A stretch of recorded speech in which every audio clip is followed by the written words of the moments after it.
दान करने के लिए अवतार लिया, उस अवतार को, उस कार्य को वे स्वयं यदि करते तो जिस अंतरंग उद्देश्य के लिए, तीसरा जो उद्देश्य था श्रीमद् महाप्रभु का, उस उद्देश्य को वे पूरा नहीं कर पाते कि श्री कृष्ण के माधुर्य का राधा भाव द्वितीय युक्त होकर के आस्वाद करें, इसका आस्वादन नहीं कर पाते। इसलिए यह कार्य श्री महाप्रभु ने कृपा करके प्रदान किया, छोड़ा श्री रूप गोस्वामी जी के ऊपर। इसलिए प्रभु एक रूप है। प्रभु जिस उद्देश्य के लिए अनर्पितचरी भक्ति को प्रदान करने के लिए प्रकट हुए, अवतरित हुए, उस अनर्पितचरी भक्ति को प्रदान करने के लिए श्री महाप्रभु ने रूप गोस्वामी को अधिकृत किया और रूप गोस्वामी को अधिकृत करके उनसे ये कहा कि आप शास्त्रीय विवेचन करते हुए इस रस का, इस भावोल्लास का, जो भावोल्लास मैं प्रदान करना चाहता हूं, उस भावोल्लास को आप जगत को प्रदान करें। संचारी स्यात् समानो वा कृष्ण रत्या सुहृदरति अधिका पुष्यमाना चेत भावोल्लासस्य कथ्यते। जहां पर सखी के प्रति जो प्रेम है वह कृष्ण रति से अधिक होकर के विराजमान हो, उसका नाम है भावोल्लास। श्री राधा रानी सखी से प्रेम करती हैं, सखी श्री विशाखा ललता राधा रानी से प्रेम करती हैं, दोनों प्रेम करेंगे, स्वाभाविक है। परंतु श्री राधा रानी का प्रेम सर्वदा सर्वदा श्री कृष्ण के प्रति सर्वोत्तम होगा। उसकी अपेक्षा श्री ललता जी से जो प्रेम होगा वो कुछ कम होगा, और वह कृष्ण प्रेम का संचारी बन करके श्री राधिका के प्रेम का पोषण करने वाला होगा। परंतु श्री रूपमंजरी जी का सखियों का जो प्रेम प्रीति है, वो सखियों की प्रीति ऐसी है कि जो सखी भी श्री कृष्ण से प्रीति करती हैं, श्री राधा रानी से प्रीति करती हैं, परंतु कृष्ण की अपेक्षा श्री ललता का जो प्रेम है वह श्री राधिका से अधिक है। और श्री रूपमंजरी जी का जो प्रेम है, वो रूपमंजरी जी का प्रेम तो श्री कृष्ण से भी कहीं अधिक है। वे कभी श्री श्याम सुंदर के साथ में मिलन प्राप्त करना चाहती ही नहीं हैं, वे तो सर्वदा श्री युगल को ही मिलाना चाहती हैं। इसलिए सखी के प्रति, श्री राधिका के प्रति श्री रूपमंजरी जी का जो प्रेम है वह स्थायी भाव होकर के विराजमान है। अधिका पुष्यमाना चेत संचारी स्यात् समानो वा। संचारी स्थिति कब होगी? जब कृष्ण प्रेम के समान सखी के प्रति प्रेम हो या न्यून हो। श्री राधिका का प्रेम ललता से या तो राधिका के समान है, ललता के समान है, या कुछ कम है। मुख्य प्रेम है श्री श्याम सुंदर से। परंतु सखी की जो स्थिति है, वो सखी की स्थिति यह है कि सखी का जो प्रेम है वह श्री राधिका से अधिक है। कृष्ण से भी बढ़कर के श्री राधिका से प्रेम उनका अधिक है। इसलिए सखी के प्रति प्रेम यही भावोल्लास होकर के विराजमान है, यदि वह अधिका पुष्यमाना चेत, कृष्ण प्रेम से भी अधिक बढ़कर के हो। ऐसी स्थिति में श्री रूपमंजरी जी कभी भी स्वयं श्याम सुंदर से मिलना चाहती ही नहीं है, सर्वदा श्री राधा रानी को ही श्याम सुंदर से मिलाना चाहती हैं। श्री महाप्रभु इसी भावोल्लासमयी अनर्पितचरी भक्ति को प्रदान करना चाहते हैं। दुनिया कृष्ण से प्रेम करती है। कृष्ण का तो रूप ही ऐसा है कि दिव्य विमान गते वो स्मरण सारा वृषत प्रसून कवरा मुमुहुर विनिव्य। वीरनाथ को सुनकर के देवी विमोहित हो जाए। कृष्ण का तो रूप ही ऐसा है कि श्रीरियत पदाम्बुजे रजस चकमे तुलस्या लब्ध्वापि वक्षस्पदम किल भृत्युजुष्टम। कि श्री लक्ष्मी वह वक्षस्थल पर क्रीड़ा कर रही है, अंग संग प्राप्त होकर के तादात्म्यपन्न होकर के विराजमान है, परंतु श्री लक्ष्मी वक्षस्थल के निवास को प्राप्त करना नहीं चाहती हैं, वह चरणों में आकर के चरणों में की सेवा करना चाहती हैं। पाद सेवन करना लक्ष्मी को अधिक पसंद है। भृगु श्री पृथु महाराज भी प्रार्थना करते हैं कि श्री की तरह से मैं भी चरण पलटने की सेवा करूं। तो जो तादात्म्यपन्न हैं, श्री श्याम सुंदर के नारायण के वक्षस्थल के ऊपर क्रिया कर रही हैं, वे वक्षस्थल पर प्रसन्न नहीं हैं, वे चरणों में आकर के सेवा करना चाहती हैं। श्रीयत पदाम्बुज रज चकमे, चरण की रज को लक्ष्मी जी प्राप्त करना चाहती हैं। ऐसी चरण की रज जहां एक सौतन और बैठी है। कौन ऐसी स्त्री प्रिया होगी जो सौतन के साथ में रहना चाहे। परंतु श्रीयत पदाम्बुज चकमे तुलस्या, उन चरणों में तो तुलसी रूपी सौत और बैठी है, परंतु लक्ष्मी वक्षस्थल के विलास को न चाह करके चरणों के विलास को चाहती हैं, चरणों की सेवा करना चाहती हैं। क्यों? वहां पर एक दूसरा दोष है कि वहां पर पुरुष जाति की अधिकता है, स्त्री पुरुष सब उन चरणों की सेवा करने में लगे हुए हैं। तो पुरुष बहुल सपत्नी से युक्त जो चरण हैं, उनकी सेवा करने में लक्ष्मी कहीं अधिक रुचि संपन्न हैं, और वे वक्षस्थल में श्री नारायण के साथ में विलास करने में उतनी रुचि नहीं रखती हैं। उसका एक लाभ है चरणों में सेवा करने पर कि वहां पर संतों का समागम उनको प्राप्त हो जाएगा और सत्संग प्राप्त हो जाएगा।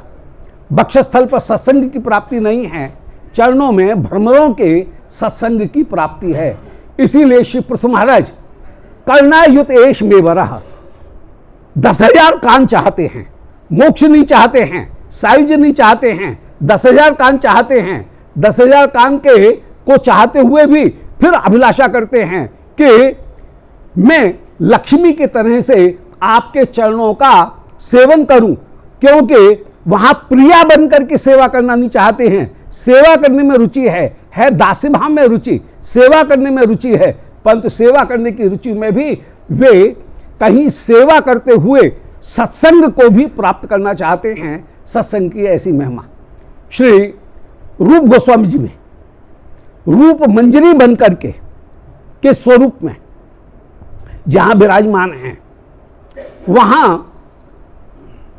ऐसी ही भावोल्लासमयी भक्ति को वे स्वयं चाहते हैं, और उसी भावोल्लासमयी भक्ति का कहीं विवरण प्रस्तुत करके, विवेचन प्रस्तुत करके वे सबको कृतकृत्य करना चाहते हैं, सबको अपूर्ण रूप से आनंदित करना चाहते हैं। श्रीमद् महाप्रभु इस भावोल्लास को प्रदान नहीं कर सके, इसलिए श्रीमद् महाप्रभु ने अपना पूरा शक्ति संचार श्री रूप गोस्वामी जी में किया, और प्रयाग में 10 दिन तक श्री रूप गोस्वामी जी को श्रीमद् महाप्रभु ने जिस रसतत्व का उपदेश दिया, और उस रसतत्व का उपदेश देते हुए सर्वोत्तम रूप में जब ये कहा कि मादनाक्ष महाभाव श्री राधा रानी में ही है, किसी दूसरे में हो नहीं सकता है, तो एक सहज प्रश्न उठता है कि जो चीज हमको प्राप्त नहीं हो सकती है उसकी बात मत करो जी। मादनाक्ष महाभाव केवल राधिका में ही है, किसी दूसरे में हो नहीं सकता है, तो उसकी बात क्यों करते हो? वो हमको तो प्राप्त नहीं हो सकता है। परंतु श्रीमद् महाप्रभु ने वहां यह संकेतित किया कि नहीं, वह भी तुमको प्राप्त हो सकता है। तुम श्री राधिका के समान कृष्ण की परम प्रिया तो नहीं बन सकते हो, उस श्रेणी की प्रीति तुम में नहीं है कि तुम राधिका के स्थान को ग्रहण कर लो, उनके स्थानापन्न हो जाओ। यह तो कभी भी संभव नहीं है, बल्कि उल्टा अपराध होगा यदि कोई ऐसा साधन करेगा। परंतु तुम उस रस से वंचित नहीं हो।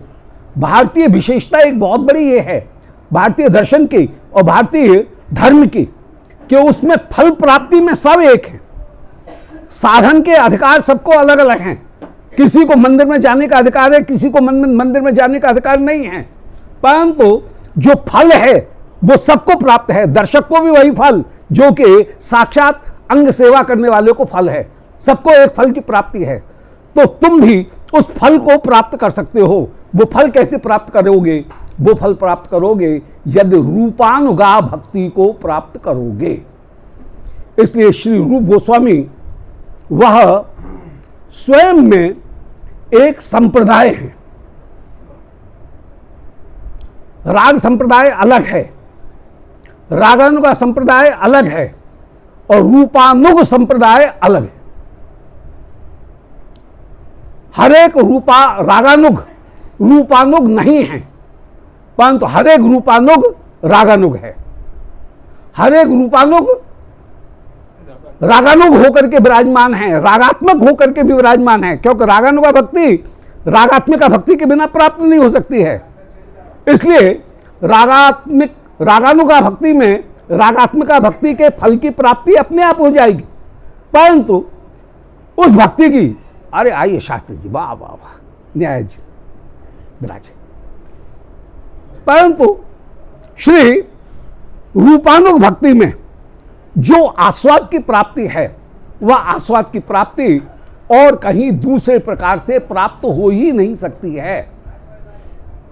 वो भावोल्लास जहां मंजरी भाव धारण करके श्री प्रिया को श्याम सुंदर के श्री हस्त में समर्पित करके जैसी सेवा श्री प्रिया की या श्याम सुंदर की जा सकती है, वैसी सेवा स्वयं श्याम सुंदर के साथ अंग संग प्राप्त करके नहीं की जा सकती।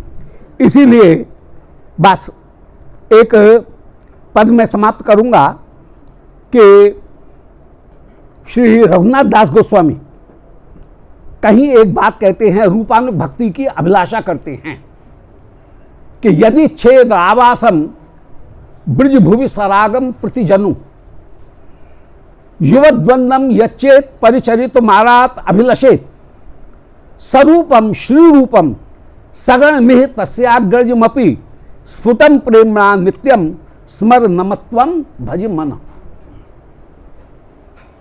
रघुनाथ दास गोस्वामी जी के 10 श्लोक हैं मन शिक्षा के, अपने मन को शिक्षा देते हुए कह रहे हैं, और उसमें कह रहे हैं कि यदि छे रावासम ब्रज भुवि सरागम, कि अरे भैया यदि तू वृंदावन में रह करके राग पूर्वक श्री वृंदावन का वास करना चाहता है और श्री युगल की सेवा करना चाहता है, तो तू श्री रूप गोस्वामी जी का आश्रय ग्रहण कर।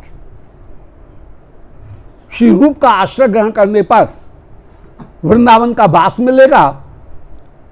मंजरी प्राण मंजरी का जो स्वरूप है, उनके अनुगत नित्य मंजरी के स्वरूप को धारण करके अपने नित्य मंजरी स्वरूप से प्राण मंजरी के अनुगत होकर के श्री युगल की सेवा करेगा। नित्य मंजरी प्राण मंजरी के अनुगत है, प्राण मंजरी प्रिय सखी के अनुगत है, प्रिय सखी प्रिय नर्म सखी के अनुगत है, और प्रिय नर्म सखी श्री युगल के अनुगत होकर के विराजमान है। तब जो परम आस्वाद है वो प्राप्त होगा। इसलिए स्फुटम प्रेमणा नित्यम स्मर नमत्वम भज मन। असद्वार्ता वेश्या वृषिज सर्वस्व हरिणी। संसार की जो असद्वार्ता है, इसका त्याग कर कथा मुक्तिम व्याघ्रा नशुण सर्वात्म गिलनी। मुक्ति की कथा को भी मत सुन, या ऐसी व्याघ्री है जो पूरा का पूरा निगल जाएगी। भुक्ति मुक्ति स्पृहा यावत पिशाची हृदय वर्तते। मोक्ष की इच्छा तो पिशाची है, उसको भी अपने हृदय में धारण मत कर। तो कथा मुक्ति व्याघ्रा नशुण सर्वात्म गिलनी। मुक्ति की कथा को भी मत सुन। अपि त्यक्त्वा लक्ष्मी पति रति व्योम नयनी। महाव्योम परम वैकुंठ में ले जाने वाली श्री ऐश्वर्यमयी श्री नारायण की जो सेवा है, उसको भी न चाह करके ब्रजे राधा कृष्ण स्वरति मणि दत्तो स्मर मना। अरे मेरे मन, तू श्री रूप गोस्वामी जी का आश्रय ग्रहण करके रूपानुग